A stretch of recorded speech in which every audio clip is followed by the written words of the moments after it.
सोनारपुरको राधानगरमा बम फेला परेपछि क्षेत्रमा सनसनी। राधानगरको उत्तरपाडा स्थित अजय मण्डलको घरमा बम फेला परेको छ। आज बिहान घरका मानिसहरू बिउजिएर बम देखे। त्यसपछि नरेन्द्रपुर थाना पुलिसलाई खबर गरियो। पुलिस आएर घटनास्थललाई दोरीले घेर्यो। यस सडकमा अहिले सवारी आवागमन बन्द गरिएको छ। बम नियन्त्रकलाई खबर गरिएको छ।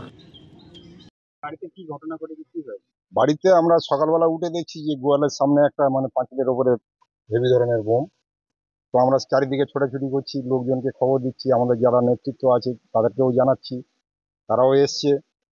এখন এর আগে তো আমার একটা মানে এই যেখানেই বোমটা রেখেছে ওই ঘরে থেকে তালা ভেঙে মানে একটা বড় জার্সি গরু তালা ভেঙে গ্রিল ভেঙে নিয়ে গেছে। তারপরে আবার এই 6 মাসের মধ্যে ঘটনা কিছুই জানি না। আমার কাছে অজয় সকালে ফোন করে যে দাদা এখানে একটা আমার পাঁচিলের উপর বোম রেখেছে।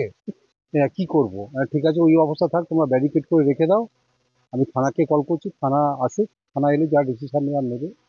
কে রেখেছে বা কারা রেখেছে সেই বিষয়বস্তু আমরা কিছুই জানি না। খবরটা পেয়ে আমি পুলিশকে কল করেছি। থানা কি এসেছে? হ্যাঁ, থানা এসেছে। থানা আধা ঘন্টার মধ্যেই এসে গেছে। এখন কি করি? এখন পরিস্থিতি থানা বলছে যে বোম স্কোয়াডকে জানানো হয়েছে, মেডিকেল টিম, ফায়ার